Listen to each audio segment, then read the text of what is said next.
할렐루야. 네, 감사합니다. 오늘은 시편 23편 말씀을 통해서 무엇이 걱정되십니까? 라는 제목으로 하겠습니다. 시편 23편으로 무엇이 걱정되십니까? 라는 말씀으로 말씀드리겠습니다. 우리가 이 땅을 살다 보면 고해라죠. 그러니까 늘 근심과 걱정이 끊이지 않습니다. 아마 오늘 여기 계신 여러분, 저를 포함해서 여러분들이 아마 속에 다 걱정이 있고 근심이 있을 거예요. 그죠? 근데 오늘 설교 제목이 뭐냐? 한번 따라해 볼까요? 무엇이 걱정되십니까? 무엇이 걱정되십니까? 자, 이 말 뜻이 뭡니까? 걱정하지 말라는 뜻이겠죠. 그래서 오늘 무엇이 걱정되십니까? 이 말씀을 통하여서 세 가지 메시지를 전달하도록 하겠습니다. 첫째는 예수님은 나의 목자이니 그러니 걱정하지 말라는 겁니다. 할렐루야. 예수님은 뭐라고요? 나의 목자다. 그러니까 걱정하지 마라. 오늘 여러분들이 오늘 이 설교를 통해서 하나 이렇게 배우시면 좋은 거는 걱정이 끊임없이 생길 때마다 오늘 이 설교를 적어서 예수님은 내 목자니까 걱정하지 말자. 그렇게 다지면서 그렇게 하는 여러분들 되길 바라겠습니다. 네. 자, 오늘 무엇이 걱정되십니까? 첫 번째 설교는 예수님은 나의 목자다. 그러니 걱정하지 말랍니다. 자, 오늘 본문 말씀 여러분 잘 아시는 구약 성경 시편 23장 읽도록 하겠습니다. 시편 23편은 시편 150편까지 있거든요. 1편에서 150편 중에 가장 유명한 시편 중에 한 편입니다. 1절 여호와는 나의 목자시니 내게 부족함이 없으리로다. 이게 제 시편 23편 1절의 첫 구절이에요. 여호와는 뭐라고요? 나의 목자시니 그 결과 내게 부족함이 없다는 거예요. 그러니까 우리가 예수님이 나의 목자만 된다면 우리한테 부족함이 있다 없다? 없다. 자, 여기 참 중요한 말이 나오죠. 뭐냐면 혹시나 여러분들이 살면서 뭔가 부족함이 느끼고 뭔가 궁핍함을 느낄 때마다 이 시편 23편 1절 말씀을 꼭 이렇게 묵상하시길 바랍니다. 해볼까요? 여호와는 나의 목자시니 내게 부족함이 없으리로다. 예. 자, 여기서 우리가 꼭 알아야 될 건 중요한 게 있어요. 자, 첫째, 예수님이 뭡니까? 여기서 시편 23편에 예수님을 뭐라고 얘기합니까? 목자라죠. 목자는 사자를 이렇게 보호하는 게 목자입니까? 아니면 뭐가 이리를 보호하는 게 목자입니까? 목자는 뭘 보호합니까? 양이죠. 그러니까 우리가 예수님이 목자가 되기 위해서는 우리가 사자가 되어야 됩니까? 염소가 되어야 됩니까? 아니면 이리가 되어야 됩니까? 아니면 독사가 되어야 됩니까? 그렇죠. 그런데 우리는 내 자신이 늑대가 되어 있으면서도 예수님을 목자로 생각하는 경우가 많단 말입니다. 예수님 목자는 변함이 없죠. 그런데 과연 오늘 저와 여러분들이 한번 생각해 보자는 말입니다. 나는 과연 양인지, 염소인지, 늑대인지, 미련한 곰인지, 아니면 강한 독을 품고 있는 독사인지 그걸 한번 보시라는 거예요. 자, 양은 어떻습니까? 양의 가장 큰 특징은 온유하죠. 그러니까 우리가 예수님이 목자가 되기 위해서 우리는 양같이 온순해야 됩니다. 할렐루야. 제가 지난 월요일 날 제가 설교했던 게 뭐냐면 여러분 잊으셨겠죠. 어린아이와 같이 되지 않으면 천국에 못 들어간다고 했죠. 그럼 천국 들어가려면 어린아이와 같이 돼야 된다. 그래서 지난 월요일 날 말했던 어린아이와 오늘 말하는 양과는 거의 동일한 그 뜻이 있어요. 첫째, 어린아이와 양은요, 수용성이 매우 좋습니다. 제가 지난주 월요일 날 어린아이와 같이 되지 않으면 천국 가지 못한다고 하면서 어린아이에 대해서 설교를 강조를 못했는데 그날 분량을 조금 할게요. 어린아이는 수용성이 좋습니다. 우리가 천국 가기 위해서는 끊임없이 하나님 말씀을 수용한다. 잘 받아들여야 됩니다. 두 번째, 어린아이와 양은요, 특징이 뭐냐? 자기 뜻이 약해요. 더 쉽게 얘기하면 고집이 세면 안 됩니다. 우리는 어떤 경우든 고집이 센 것은 안 좋아요. 왜요? 고집이 세면 하나님 말씀을 받아들이지를 않아요. 하지만 양과 어린이는 뭡니까? 고집이 약하죠. 자기 뜻이 약합니다. 세 번째는 특히 어린이는 얘기했지만 순수하잖아요. 어린이가 그 불순한 어린이 봤습니까? 즉 우리가 천국 가려면 그렇게 순수해야 된다는 겁니다. 양처럼. 네 번째, 어린이와 양은요. 양은 목자가 시키면 시키는 대로 합니까? 안 합니까? 하죠. 어린이도 엄마, 아버지 말을 그대로 하죠. 그러면 우리가 천국 가려면 어린이와 양처럼 목자가 시키는 방향대로 가야 되고 하나님 말씀대로 우리가 잘 따라야 되겠다는 거죠. 다섯 번째, 어린이와 양은요, 시키면 시키는 대로 합니다. 우리가 천국 가려면 예수님이 말씀한 그대로 따라가면 됩니다. 자, 여섯 번째는 어린이는 그때도 얘기했죠. 부모님을 그대로 믿습니다. 존경하는 여러분, 오늘 한 번 더 합시다. 여러분 자신을 믿습니까? 아니면 하나님 말씀을 믿습니까? 하나님 말씀을 믿어야 됩니다. 예. 자, 일곱 번째, 부모님을 신뢰합니다. 그리고 양은 목자를 신뢰하죠. 우리가 천국 가려면 하나님 말씀을 신뢰해야 됩니다. 끝으로 목자와 양은요, 어린이와 양은 하나님을 따릅니다. 할렐루야. 그래서 우리가 예수님이 나의 목자가 되기 위해서는 우리가 무엇이 되어야 됩니까? 양이 되어야 된다는 것을 항상 명심하십시오. 늑대와 사자는 목자가 필요합니까? 안 필요합니까? 안 필요하죠. 자기 마음대로 살면 돼요. 하지만 우리는 양이기 때문에 예수님의 목자가 필요하기 때문에 결론은 뭐냐? 걱정하지 말라는 거예요. 걱정은 누가 합니까? 목자가 하면 되잖아요. 예. 자, 목자의 역할은 2절에 그가 나를 푸른 풀밭에 누이시며 쉴만한 물가로 인도하시는도다. 여기서 우리가 알아야 될 것은 양이 스스로가 푸른 풀밭에 눕고 쉴만한 물가를 양이 찾습니까? 아니잖아요. 목자가 쉴만한 풀밭에 우리를 누이게 하고 쉴만한 물가로 인도하잖아요. 여러분, 이 시는 다윗이 선 시인데 여러분 사막에서 여기가 여러분 생각하는 대한민국의 호숫가가 아니에요. 여기서는 사막에서 이 쉴만한 물가를 찾는다는 것이 쉬울까요? 어려울까요? 대단히 어렵습니다. 그런데 그 쉴만한 물가를 누가 찾아준다? 목자이신 예수님이 찾아주기 때문에 따라합시다. 걱정하지 말자. 그게 믿음입니다. 예수님만 믿고 따라가면 됩니다. 할렐루야. 자, 그 다음 내 영혼을 소생시키고, 목자의 역할은 뭐냐? 우리의 영혼을 어떻게 한다고요? 소생시킨다는 겁니다. 그리고 자기 이름을 위하여, 예수님의 이름을 위하여 정의의 길로 인도하시는 도다. 우리를 예수님이 불의와 불법으로 인도하는 것이 아니라 의의 길로 인도하시는 이유가 뭐냐면 우리의 영혼을 풍족하게 소생시키기 위해서 우리를 인도하는 겁니다. 자, 목자가 또 우리가 예수님이 우리를 이렇게 하기 때문에 염려하지 말라는 것은 내가 사망의 음침한 골짜기로 다닐지라도 사망이라는 엄청난 무서운 곳에 있더라도 해를 두려워하지 않을 것은 주께서 나와 함께 하십니다. 여기서 아주 놀라운 선포가 나와요. 자, 여러분들이 이 양이 음침한 사망의 골짜기 엄청난 위기에 당한단 말입니다. 그런데 시편 23편에서 하는 말이 걱정하지 말라는 거예요. 왜 걱정하지 말을까? 이게 참 놀라운 말이 있어요. 그 이유는 따라합시다. 나와 함께입니다. 주님이 나와 함께 하기 때문에 우리가 어떤 최악의 사망의 음침한 골짜기를 다니라도 그 두려워하지 않는 이유가 뭘까요? 예수님이 어떻게 한다고요?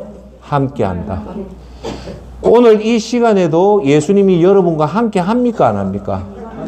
그걸 항상 우리 기억해야 됩니다. 그걸 임마누엘이라잖아요. 예. 그래서 여러분 우리가 살아갈 때 제일 아픈 게 뭐냐? 한평생 30-40년 살았던 배우자가 곁을 떠날 때 이제 비로소 내가 처절한 그 외로움과 고독함에 있어도 우리는 걱정하지 말 것은 뭐냐? 비록 배우자가 떠나고 했지만 우리에는 누가 여전히 함께한다? 예수님이 함께하기 때문에 최악의 경우 사망의 음침한 골짜기를 가더라도 두려워하지 마라. 자, 여러분 오늘도 경제적인 걱정, 건강의 걱정, 자녀의 걱정이 노도같이 몰려오더라도 여러분 마음에 이 말씀을 꼭 암송하시기를 바랍니다. 주께서 따라합시다. 주께서 나와 함께 하심이라. 할렐루야. 그러면 평강이 올 때까지 주와 나와 함께 하십니다. 예수님은 나와 함께 하십니다. 예수님은 나와 함께 한다면 우리의 그 걱정이 물려갑니다. 할렐루야. 주의 지팡이와 막대기가 나를 안위하시리라. 그러니까 목자는 양이 잘못된 길로 가면 지팡이로 길을 인도하고 막대기를 뭐랍니까? 양의 엉덩이를 때리잖아요. 왜? 거기 길로 가지 말았고. 예.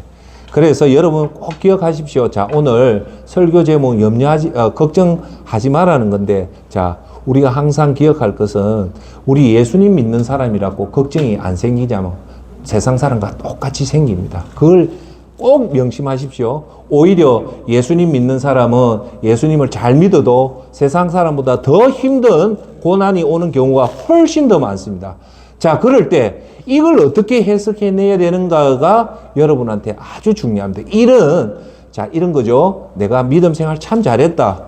전도도 열심히 하고 순수한 마음으로 했는데도 내 삶이 자꾸 더 어려워질 때 여러분 꼭 기억하셔야 될 말씀이 예레미야서 29장 17절 말씀을 꼭 여러분 가슴에 새겨 두시길 바랍니다. 그 말씀이 뭐냐? 여호와의 말씀이니라. 너희를 향한 나의 생각을 내가 아나니 평안이요 재앙이 아니니라. 너희에게 미래와 희망을 주는 것이라고 분명히 말합니다. 할렐루야. 너희를 향한 지금 우리한테 고난이 오고 하는 것은 그 이유가 뭐냐면 평안이라는 거예요. 재앙이 아니라 너희에게 미래와 희망을 주기 위해서 고난을 준다는 겁니다. 할렐루야. 그러니까 하나님이 여러분들이 몰인정해서 여러분을 다치게 하려고 하는 게 아니에요. 그 결국은 뭡니까? 로마서에 하나님을 사랑하는 자, 곧 그 뜻대로 부르심을 입은 자, 즉 하나님을 사랑하는 자는 끝에 뭐랍니까? 모든 것이 협력하여 선을 이룬다. 예, 지금은 하나님 말씀대로 살아서 우리가 힘들지만 끝에 가면 모든 것이 협력하여 선을 이루는 승리의 면류관을 선단 말입니다. 할렐루야. 자, 그래서 하는 말씀이 시편 23편에 주께서 내 원수의 목전에서 앞에서 내게 상을 차려주시고 기름을 내 머리에 부으셨나니 내 잔이 넘치나이다. 원수 앞에서 하나님이 상을 주고 기름을 넘쳐도 원수가 내한테 함부로 못하는 이유가 뭘까요? 내한테 기름을 붓고 상을 차려주는 사람이 누굽니까? 하나님이기 때문에 원수는 그 눈앞에 보면서도 어쩔 수 없이 박수를 칠 수밖에 없어요. 우리에게 상을 주고 기름을 부어주는 그분이 사람이 아니라 하나님이기 때문에 그 누구도 우리를 해칠 사람은 아무도 없습니다. 할렐루야. 자, 오늘 설교 두 번째 제목입니다. 자, 그러면 우리는 왜 우리한테 걱정과 염려가 오는가? 그 원인을 우리가 좀 잘 볼 필요가 있습니다. 자, 외로움과 불안감, 두려움, 염려, 걱정이 생기는 원인이 뭘까? 그거 한번 봅시다. 예. 두 번째, 오늘 설교 두 번째, 우리가 천국 가는 날까지 항상 긴장을 풀어야 됩니까? 조심해야 됩니까? 조심해야 됩니다. 항상 아침에 눈 뜨더라도 인생이 항상 조금은 긴장하고 있어야 돼요. 제가 가장 좋아하는 말이 뭐냐? 사람은요, 어려우면 정신이 똑바로 서고요. 사람이 풍요로우면 업력이 생깁니다. 나는 그 말을 확실히 믿어요. 여러분, 사람이 어려우면 정신이 바짝 들어요. 그래서 어려운 사람이 큰 공경이 안 당해요. 어떤 사람이 공경이 당하냐? 안전하다, 잘 먹고 잘 살자, 이래 풍족할 때 사람이 어려움을 당하거든요. 자, 그래서 우리는 두 번째, 천국 가는 날까지 항상 조심해야 될 이유가 뭐냐? 자, 이겁니다. 오늘 잘 이해해 주십시오. 첫째, 그 이유는 뭐냐? 인간이 불안전하기 때문에 그래요. 뭐라고요? 그걸 꼭 기억하십시오. 인간은 완벽하지 않다는 것을 꼭 기억해야 됩니다. 자, 그 말은 인간은 불완전하기 때문에 잘 들어주십시오. 인간은 자기 운명을 만들어갈 힘이 없습니다. 여러분은 여러분 힘으로 운명을 만들어 간다 하지만 갈 수 있냐면 없습니다. 자, 사람은 두 번째, 첫 번째가 뭘까요? 자기 운명을 여러분 스스로가 혼자 힘으로 못한다. 두 번째가 뭐냐면 사람은 앞일을요 예측 못한다. 미래의 일을 예측할 수 있을까요? 없을까요? 요 두 가지 때문에 우리가 늘 외로움이 생기고 불안감이 생기고 두려움이 생기고 염려, 근심이 생기는 거예요. 예. 자기 운명을 만들어갈 힘이 없다. 즉 나는 무능하다라고 여기면 돼요. 전적 무능. 칼빈이 말했던 4대 사상 중에 하나. 인간은 전적으로 무능하다. 자, 그렇게 되면 그렇게 되기 때문에 우리가 인생이 이렇게 힘든 거예요. 자, 그러면 자, 한번 들어보십시오. 우리가 얼마나 조금 어리석냐면 사람은요, 한 번, 두 번은 돼요. 우리가 일을 하면 어떤 일을 하면 한 번도 성공할 수 있고 두 번도 성공할 수 있어요. 그런데 세 번을 성공하는 사람은 석 드뭅니다. 한 번, 두 번은 대부분 사람 한 번을 성공하고 두 번은 성공해요. 우리 선생님, 사모님들 이제 살아왔던 과거를 이래 쭉 보면 여러분 주위에 여러분 자신이 한 번 내지 두 번, 세 번까지는 성공할 수는 있어요. 문제는 네 번까지는 안 됩니다. 네 번은 절대 못해요. 이게 뭐냐면 인간은 태생적인 한계가 있다는 거예요. 인간은 근본적인 한계가 있기 때문에 즉 어떤 누구도 하는 일은 영원하지 않다는 걸 반드시 이해를 하십시오. 자, 이거죠. 내가 사업에 한 번 성공하고 두 번 성공하니까 사람은 계속 성공하는 줄 알았는데 진짜 세 번째 성공을 하는 거예요. 근데 여러분 살아보니까 네 번째 성공하는 사람이 있습니까? 없습니다. 그거는 뭘 우리한테 주는 메시지가 뭐냐? 우리의 근본적인 태생적인 한계는 영원히 어떤 일을 성공시키고 유지할 수 없다는 것을 여러분 항상 생각해야 됩니다. 그 말은 뭘까요? 우리가 그만치 능력이 약하다면 우리는 뭔가에 의지해야 되겠죠. 그럼 누구한테 의지해야 됩니까? 할렐루야. 맞습니다. 어제 제 차하고 점심을 무슨 일로 먹고 오면서 얘기를 했는데 세상에는 우리 같이 예수님 믿는 사람이 있지만 또 예수님을 안 믿는 사람들이 있잖아요. 이 예수님 안 믿는 사람도 사실은 뭔가를 의지해야 돼요. 사람을 의지하든지 하는데 제가 어제 오면서 내가 들었는데 원래 세상에 이런 말이 있거든요. 망하려면 굿하고 소송해라는 말이 있어요. 들어봤습니까? 집안 망하려면 굿 많이 하고 소송 많이 하면 망한대요. 여러분 여기 굿해본 사람 없죠? 여러분 영적으로 깜깜하면요. 여러분한테 자꾸 문제가 생기잖아요. 문제가 생기면 예수님을 믿는 사람은 곧바로 그걸 알아차려서 예배당 와서 하나님 앞에 간구하고 기도하기 때문에 그 문제를 안 켜요. 그런데 하나님을 모르는 이 허감에 있는 사람들은 이 문제를 못 풀면 이게 자꾸 커져요. 그러면 어떻게 되냐면 심한 경우는 굿을 합니다. 굿해요. 근데 여러분 알다시피 굿 한 번 하는데 데이지 잡고 하는데 돈이 많이 듭니다. 많이 들어요. 최저 굿한데 1,000만 원 합니다. 1,000만 원 하는데 돈이 없으면 무당이요. 그 굿이 500입니다. 요새는 500 이하의 굿을 안 한대요. 근데 유독 요즘 굿이 많대요. 근데 그 얘기를 들었는데 어제 얘기를 들으면서 우리 아파트에 우리 처보다 조금 나이가 많은데 너뚱이를 하는데 우울증이 와가 자살을 자꾸 한대요. 그래서 어제 가면서 여보 그 사람 당신 언니 어찌 됐냐니까 살짝 얘기한데 굿했답니다. 굿을 하면 귀신을 달래줄 수는 있어도 그 근본적으로 못 풉니다. 그러면 그게 영원히 풀리냐? 안 풀려요. 더 악으로 들어간다. 그래 되면 한 번 하니까 되니까 두 번째 어찌하냐? 2,000만 원짜리 굿합니다. 그러다가 결국 내가 살려면 그 굿에 돈을 다 씁니다. 허감이 그래 잡히면 못 놓아요. 그만치 우리가 이 마음이 이렇게 순해서 하나님 믿는 것이 사실은 우리 자신을 볼 때 별거 아닌 것 같지만 영적인 눈으로 이 복 중에 최고의 복입니다. 할렐루야.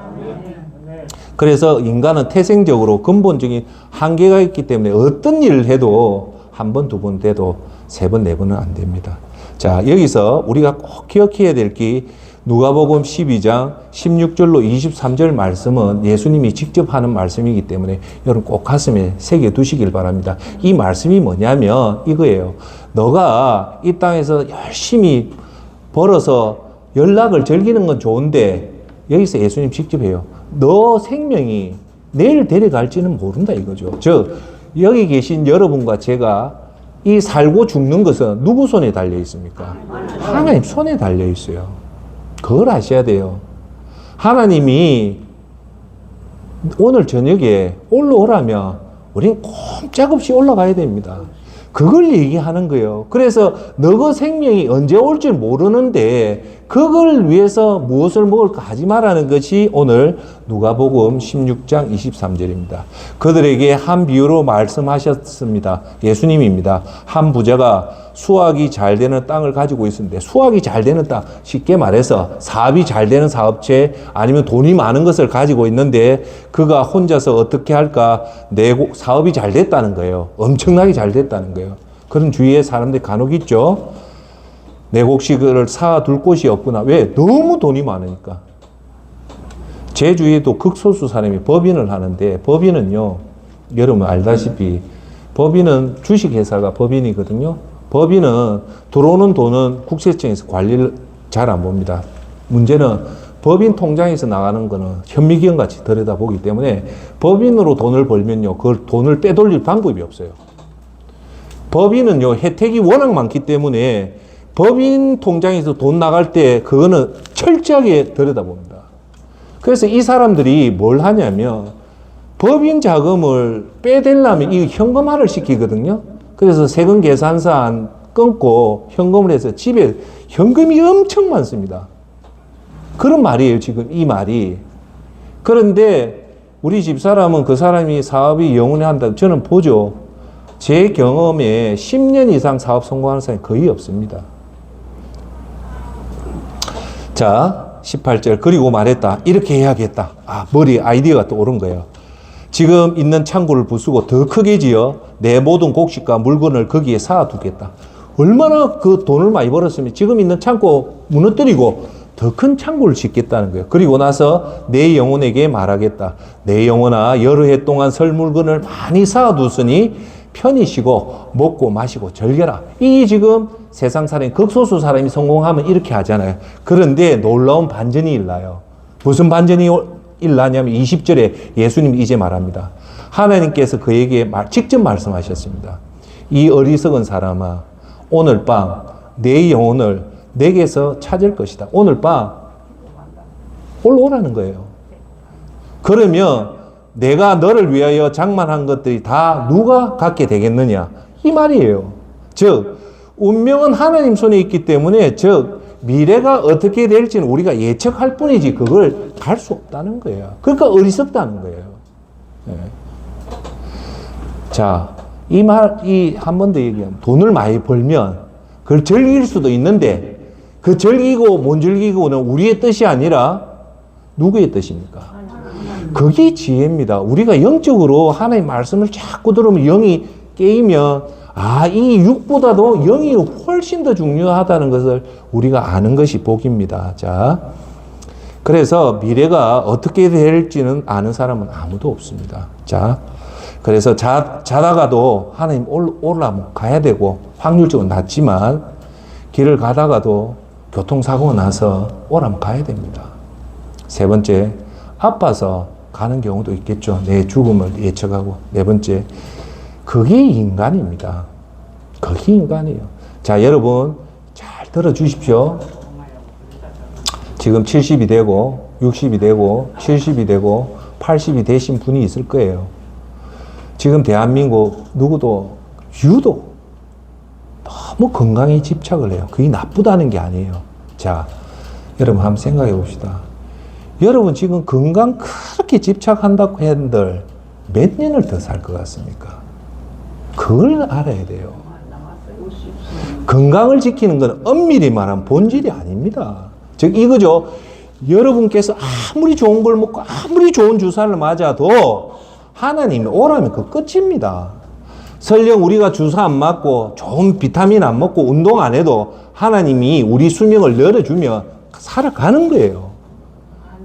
그걸 꼭 명심하십시오. 예. 자, 자기를 위해 재물을 쌓아두면서도 하나님께 대해 부여하지 못한 사람은 이와 같다. 예. 예수께서 제자들에게 말씀하셨습니다. 그러므로 내가 너희에게 말한다. 내 목숨, 구원 영생을 위해 무엇을 먹을까? 몸을 위해 무엇을 입을까? 걱정하지 말라는 거예요. 무엇을 위해서요? 영생을 위해서 그걸 걱정하지 마라. 목숨이 음식보다 중하고 몸이 옷보다 중요하지 않냐. 즉 우리의 오늘도 이 설교를 통해서 한번 우리의 오메가 포인트, 마지막 파이널 포인트는 어디다? 천국에 두라는 거예요. 그래서 오늘 여기서 입을 것과 마실 거 있으면 다 족하고 그 나머지는 하나님 영광을 위해서 순수하게 이타적으로 가야 돼요. 자, 여러분, 천국 상급은 나를 위해 사용한 거는 천국 상급이 없습니다. 그거 아셔야 돼요. 나를 위해서 아닌 사람을 위해서 썼던 거는 전부 다 상급이 되지만 여러분 자신을 위해서 한 거는 천국 상급이 안 된다는 거 꼭 명심하십시오. 자, 예를 들게요. 내 먹는 걸 줄이고 가난한 자에 먹을 것을 줬다. 이거는 상급이 돼요. 그런데 내가 돈을 많이 벌어서 좋은 차를 타고 좋은 걸 입고 명예를 얻고 존경을 얻었다. 천국 가면 상급이 있을까요? 없습니다. 타인을 위해서 한 것은 곧 누구를 위한 것이라고 하냐면요. 직접 얘기해요. 나를 위한 거다. 예수님을 위한 거라고 얘기해요. 할렐루야. 예. 자, 야고보서 4장 13절 한 번 더 명심합시다. 들으라. 너희 중에 말하기를 오늘이나 내일이나 우리가 어떤 도시에 가서 거기서 1년을 머물며 장사하여 이익을 보리라 하는 자들아. 이 말이 뭘까요? 누가복음 말하고 똑같죠. 밖에 가서 열심히 노력해서 장사해가지고 이익을 보는 사람에 대해서 얘기를 해요. 뭐냐? 내일 일을 너희가 알지 못하는. 여기도 또 말하죠. 뭐에 대해서 모른다? 내일 일 너희들 모른다. 미래가 어떻게 될지는 아무도 모른다. 너희 생명이 무엇이냐? 여기서는 더 구체적으로 얘기해요. 너희 생명이. 여러분 생명이 뭐라고 생각합니까? 성경은 분명히 얘기해요. 너희는 잠깐 보이다 없어지는 안개라고 하는 거예요. 그러니까 너무 인생에 집착할 필요가 없습니다. 안개가 뭡니까? 금방 보였다가 안개의 특징이 보이다가 갑자기 사라지는 게 안개예요. 두 번째 안개는 영원하지 않다는 거예요. 그래서 오늘 이 누가복음과 야고보음에서 하는 말은 인간의 근본적인 한계가 있다. 우리가 이 땅에서 할 수는 있지만 그 미래의 길은 우리의 영역이 아니고 하나님 영역이기 때문에 우리가 늘 불안하고 근본적으로 그걸 헤쳐나갈 힘이 없단 말입니다. 안개를 막을 수 있는 힘이 없고 밤에 하나님이 올라오려면 나는 못 올라간다고 할 힘이 없는 게 인간의 한계라는 겁니다. 할렐루야. 그럼 여기서 우리 알 수 있잖아요. 이런 한계가 있다면 두 종류예요. 우리는 여호와를 나의 목자같이 예수님에게 의지하는 사람이 있는 반면에 아까 이 말에 극소수지만 무당한테 간다든지 사람한테 의지한다든지 점쟁이한테 간다든지 그렇게 잘못된 인생 멸망하는 길로 가는 사람도 우리 주위에 의외로 많잖아요. 할렐루야. 자, 그러면 만약에 우리 미래의 길에 예수님을 인도함을 받지 않으면 어떤 일이 나오는가? 오늘 주제는 뭡니까? 미래를 우리가 예측 못한다죠. 지금부터 네 가지 지금 대한민국에 일어나는 사실을 제가 얘기할게요. 제가 정보를 조금 알기 때문에 그래요. 첫 번째 얘기를 할게요. 지금요, 제 나이 또래 은퇴자가요, 상가를 사면 죽습니다. 상가 사서 뭡니까? 상가 임대료 받아서 노후를 살렸고 상가를 분양을 받으면 상가가 비싸요. 그래서 5억, 6억 돼가지고 상가를 한 사람이 지금 다 죽고 있어요. 왜냐? 임대가 안 나가니까 대출 이자가 한 달에 250이 나가고 거기다 상가 관리비, 상가 전기료 일어나면요. 그냥 써도 못한 돈이 300만 원이 나간답니다. 그러니까 얼마나 죽겠습니까? 1년 돼도 점포에 새가 안 나가니까. 그럼 어쩌겠습니까? 버티다 안 자면 어쩝니까? 팔아야 되잖아요. 팔라고 내놓으니까 지금요, 대한민국 천지의 상가가 지금 공실이 어마어마하게 비어 있어서 이건 빼도 박도 못해요. 예를 들어서 어머니가 아프고 아버지가 아프고 아들한테 돈을 주면 그 쓴 보람도 있지만 이런 상가에 투자한 사람은 내가 먹고 보도 못한 돈 300만 원이 지금 나가는 현실이 지금 우리 주위에 엄청 많습니다. 그 왜 그럴까요? 그 근본은 그 당시 때는 상가가 잘 나가니까 꼬박꼬박 새가 한 달에 200도 들어오고 150도 들어오니까 그거 보고 투자를 한 거 아닙니까? 그런데 그 미래를 이렇게 될 줄 알았습니까? 뭐날 그게 몰랐다는 거예요. 자, 두 번째 얘기할게요. 지금요, 부동산에서 큰 이슈가 되는 게 뭐냐? 우리나라 이름은 내가 못 내겠습니다. 유명한 남자 가수하고요, 유명한 서울대 출신의 잘생긴 아름다운 여배우하고 결혼해서 애를 낳은 아주 뭐 보기 좋은 부부가 있어요. 이 남자 가수가 원래 들어보니까 부동산 투자를 잘했대요. 그래가지고 돈을 많이 벌었대요. 그래서 이 아내도 배우고 두 명이 돈이 많았는가 봐요. 그래서 여러분 역세권이라고 알죠? 우리 상가 투자의 핵심 중에 하나가 교통요지, 유동인구가 제일 좋은 곳이 그 최요지인데 우리나라 상가 투자의 제1번지라면 강남, 서울 강남을 꼽습니다. 강남역 거리의 2분 거리 초역세권에 이 부부가 900억 주고 건물이 8층짜리 건물을 샀대요. 2년 전에 900을 주고. 그 중에 자기 자본이 500억이고 400을 은행에 대출을 받았대요. 그런데 놀라운 사실은 1년 만에 이 건물을 매각하려고 내놨대요. 900을 샀는데 1,500억에 지금 매각하려고 내놨대요. 그러면 단순하게 계산되면 900억 주고 샀어요. 1,500억, 600억 시세 차이가 난 것 같지만 아니래요. 샀을 때 이거 비용을 치면 지금 손실이래요. 문제는 이 초역세권의 핵심인 상가는요, 1층이 나가야 돼요. 1층이 전체 상가의 60% 세가 1층에서 다 나와요. 1층에 세가 안 나오면 그 건물 죽습니다. 이 건물이 지금 1층하고 2층이 공실이 돼가지고 한 달에 이자 비용이 2억씩 나간대요. 그래서 버티다 못해가지고 지금 매각을 냈대. 이게 유명한 뉴스입니다. 그런데 문제는요, 그 근처에 있는 이 부동산 업자의 말에 들으면 원래 그 건물이 900억짜리 건물이 아니래요. 원래는 500억짜리랍니다. 500억짜리 건물을 지금 900억에 산 거예요. 그래서 이 가수가 부동산 투자했던 그 돈을 이번 그 건물 투자를 해서 다 날렸답니다. 문제는 지금도 이게 안 나간대요. 왜냐하면 지금 대한민국이나 전 세계의 유통의 흐름이 지금요, 상가가 안 되게 돼 있습니다, 지금. 왜냐하면 여러분 잘 아시는 샌프란시스코가 미국의 대표 도시 중에 하나인데 샌프란시스코가 지금 완전히 망했어요. 왜? 너무 건물세가 비싸고 하니까 사람들이 이제 사무실에서 근무하는 게 아니라 집에서 재택근무를 하니까 되더란 말입니다. 그래서 이제 사무실 안 나고 집에서 지금 근무하는 트렌드가 생기다 보니까 건물에 제일 수요가 많은 게 사무실이거든요. 그 사무실이 안 되니까 이제 건물이 돼요. 자, 여기서 제가 여러분한테 말씀드리고 싶은 대한민국의 강남역에 2분 거리인 그 초역세권의 그 큰 건물이 이렇게 공실이 날 줄은 아무도 몰랐다는 겁니다. 자, 그 말이 뭘까요? 인간이 아무리 똑똑해야 돼도 미래는 예측 못한다는 겁니다. 자, 세 번째. 지금 얼마나 세상이 살기 힘드냐면 지금요, 부동산에 어떤 건물이 5층이 있고 4층이 있죠. 그러면 통임대를 한답니다. 1층부터 5층까지 한 사람이 다 임대를 해서 그 임대비가 3,500이 나오면 통임대로 해서 2,500을 받고 통임대를 받는데요.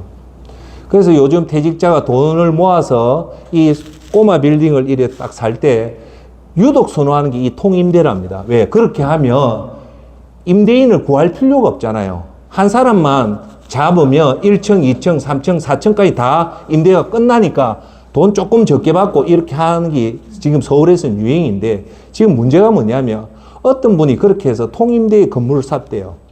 건물을 사서 딱 했는데 이 임차인이 주인이 바뀌자마자 6개월 만에 나가빈 거예요. 그러면 이 임차인이 나간다 하면 건물 통으로 빌렸기 때문에 통으로 건물이 빚빈 거예요. 비고 나니까 이 사람이 기가 찰 거 아닙니까? 그래서 건물 임차인을 구한데 건물 임차인을 몽구하는 거예요, 지금. 그러면 이 사람이 이 건물 살 때 자기 자본으로 샀냐? 안 그렇거든요. 이자 비용 늘지, 이자 갚아야 되지. 이렇게 해서 사기당한 사람이 제법 많답니다, 지금. 그런데 이 판 사람이 누구냐면 유튜브에 부동산한 유튜브 젊은 놈이 이런 장난을 했대요.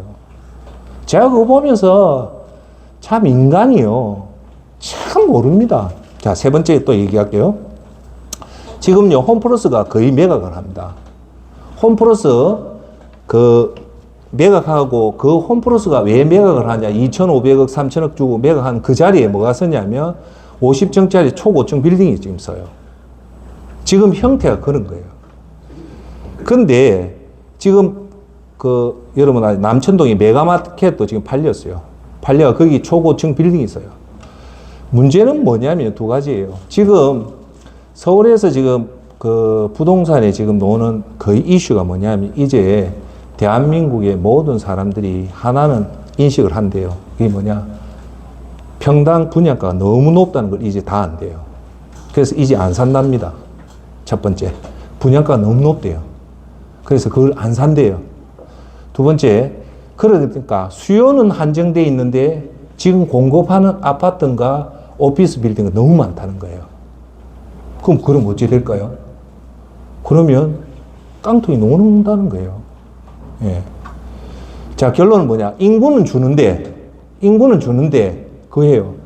그래서 여러분 아십니까? 제주도가 한때요, 엄청나게 이효리 그 부부가 있어서 제주도 한 달 살기 프로젝트 바람이 부는데 지금요, 제주도가 지금 완전 아작났습니다. 지금 제주도가요, 부동산이 완전히 무너졌어요. 여러분 잘 아시죠? 제주도에 칼 호텔 있죠? 그것도 매각됐어요. 그거 한답니다. 지금 우리나라 저출산에 의해서 지금 나타나는 이 부동산 경기가요, 지금 여러분 알다시피 저 지방도시 소멸 이 얘기가 심심찮게 나오는 게 아니고 우리 현실에 와 닿은 겁니다. 자, 요 사례를 통해서 제가 여러분한테 드리고 싶은 얘기는 뭐냐면 이렇게 될 줄 알았습니까? 몰랐습니다.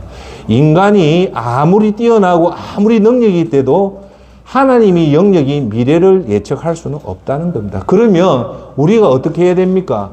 우리의 이 불확실한 것을 하나님 앞에 여호와의 나의 목자라 생각하고 하나님 앞에 맡기길 바랍니다. 할렐루야.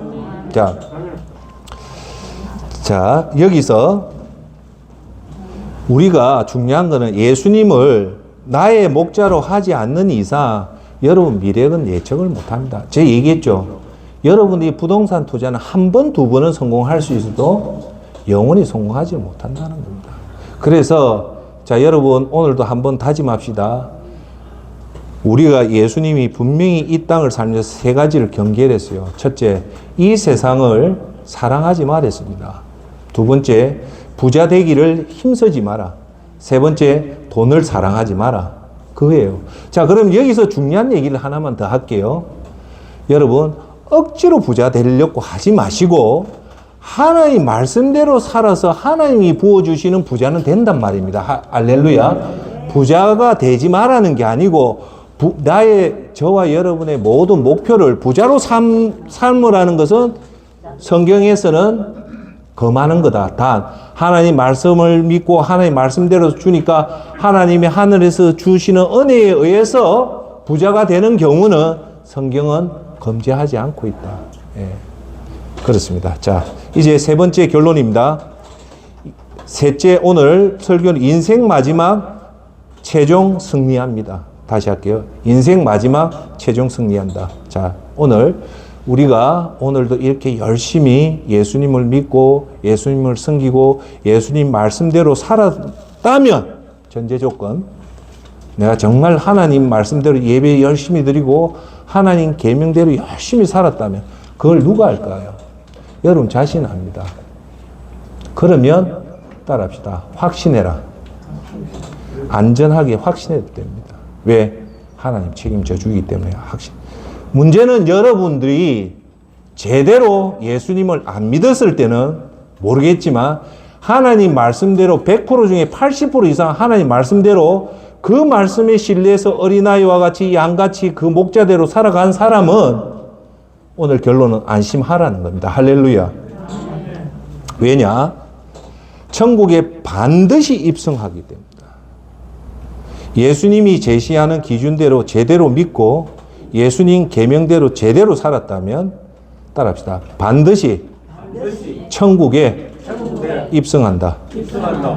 사도행전 16장 31절 주 예수를 믿어라. 그리하면 너와 내 집이 구원을 받으리라고 분명히 얘기합니다.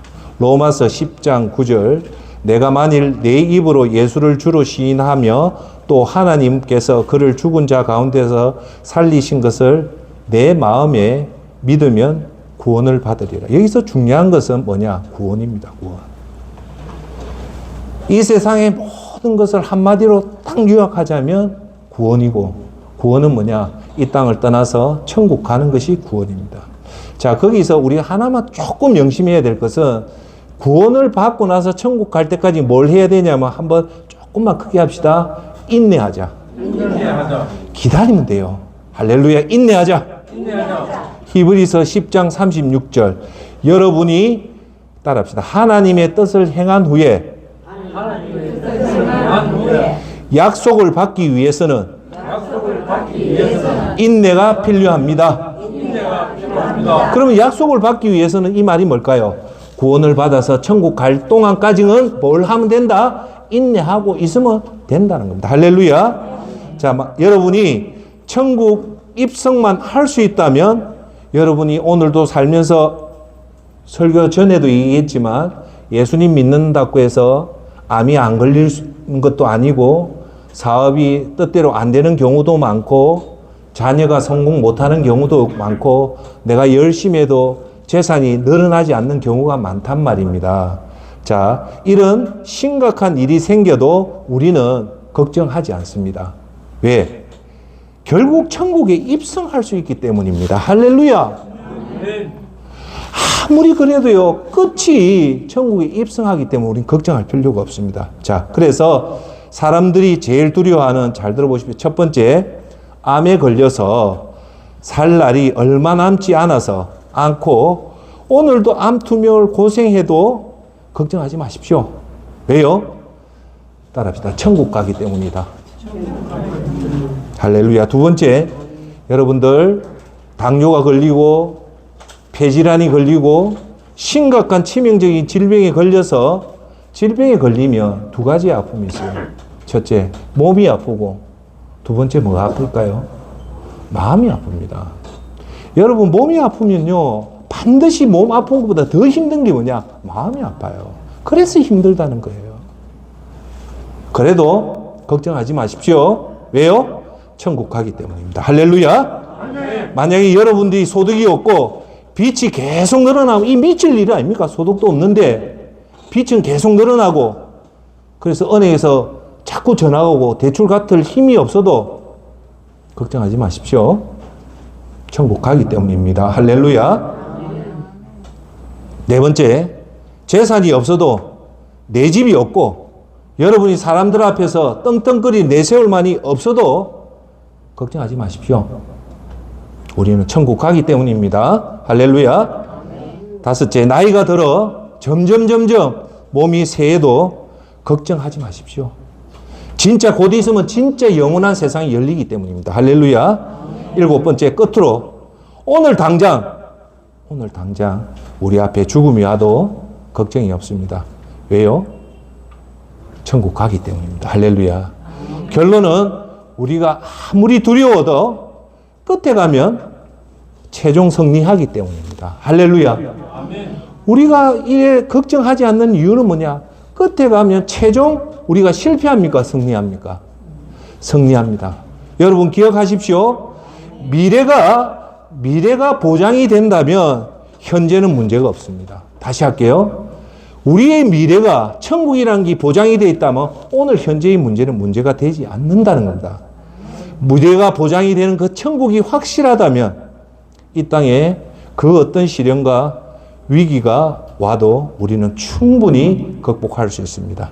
이제 결론을 맺겠습니다. 오늘 설교 제목, 무엇이 걱정됩니까? 첫 번째, 예수님은 나의 목자시니 우리는 걱정하지 마십시오. 두 번째, 인간이 왜 이런 문제가 생기냐면 앞일을 예측 못하고 이 예측 못하는 것을 내 스스로의 힘으로 할 수 있는 능력이 없기 때문에 태생적인 이 문제 때문에 인간은 죽을 때까지 끊임없이 불안하고 염려하고 걱정하고 고통 속에서 사는 것이 인생입니다. 할렐루야.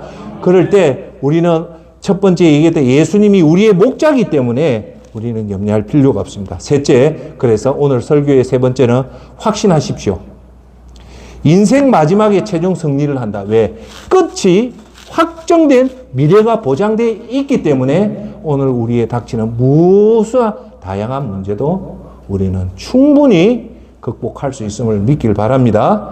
이제 오늘 설교 마지막 손양원 목사님이 순교 직전에 했던 마지막 설교가 있습니다. 오늘 그 설교를 짧은 내용입니다. 그걸 들어보시길 바랍니다. 손양원 목사님 순교 직전 마지막 설교. 어디서 무엇을 하다가 주님을 만날 것인가? 인생 과거 자랑하다 교만해지기 쉽고 오늘 일 내일로 미루다 일평생 속아 산다. 그러니 죄를 짓지 마라. 섬기고 헌신하기를 게을리하지 마라. 오늘만이 내 날이요 주님 만날 준비 오늘뿐이다. 기독교는 잘 살기 위한 종교가 아니라 잘 죽기 위한 종교다. 그러니 주님 만날 그날 부끄럽지 않기 위해 오늘 주님 일 열심히 하라. 아멘. 다 같이 기도합시다.